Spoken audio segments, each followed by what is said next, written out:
ఉన్న బంగారాన్ని విడిపించి ఆ రోజు ఆన్లైన్ రేటుకే మేము కొంటాం. Sharma gold company. ప్రస్తుతం ఆంధ్రప్రదేశ్ లో ప్రజలందరూ కూడా ఒక్కసారిగా ముఖ్యంతో కూటమి విజయం సాధిస్తుందని చెప్పేసి ప్రజలందరూ చెప్తున్నారు. సో ఈ క్రమంలో చూసినట్లయితే కనుక తెలుగుదేశం పార్టీ స్టేట్ ఆఫీస్ లో ఉన్నాం. సో ఇక్కడ చూసినట్లయితే పెద్ద సంఖ్యలో ప్రజలందరూ కూడాను కూటమి విజయం సాధిస్తుందని చెప్తున్నారు. సో ఇందులో మనం చూసినట్లయితే కనుక ప్రస్తుత ఫలితాల ప్రకారం ఆ కూటమి లీడ్ లో ఉండడంతో ప్రజలందరూ కూడా ఒక్కసారిగా విజయోత్సవాలతో ముందుకు వెళ్తున్నారు. సో ఇక్కడ విజయాలకు తెలుగుదేశం పార్టీ అందరూ కూడా ఎంతో ఆనందంతో ప్రజలందరూ కూడా ఎంతో ఆనందం వ్యక్తం చేస్తున్నారు. సో ఇది ప్రస్తుతం తెలుగుదేశం పార్టీ స్టేట్ ఆఫీస్ లో తెలుగుదేశం అభిమానులు అందరూ కూడా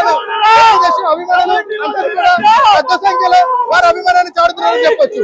సో ఇది తెలుగుదేశం అభిమానులు కార్యకర్తలందరూ కూడా పెద్ద సంఖ్యలో కూటమి విజయం సాధించడంతో ప్రజలందరూ కూడా ఎంతో ఆనందం వ్యక్తం చేస్తున్నారు. ప్రస్తుతం ఆంధ్రప్రదేశ్ లో కూటమి విజయం సాధించడంతో తెలుగుదేశం పార్టీ స్టేట్ ఆఫీస్ ఉన్నటువంటి కార్యకర్తలు తెలుగుదేశం అభిమానులందరూ కూడా పెద్ద సంఖ్యలో ఆనందం వ్యక్తం చేస్తున్నారు. సో దీని గురించి మొత్తం మనకి ఎలాంటి ఆనందం వ్యక్తం చేస్తున్నారు? నిన్నే చెప్పా బొక్క భగవతంగా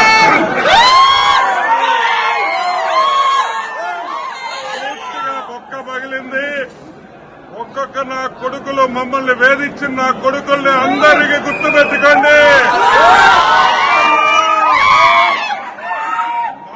మర్డర్ అటెంప్ట్ చేసిన వాళ్ళు పారిపోండి, వణికిస్తామని కూడా నేను మనవి చేస్తా ఉన్నా. ఒక్కడే గుర్తుపెట్టుకోండి, 5 ఏళ్లు నరకం చూసాం.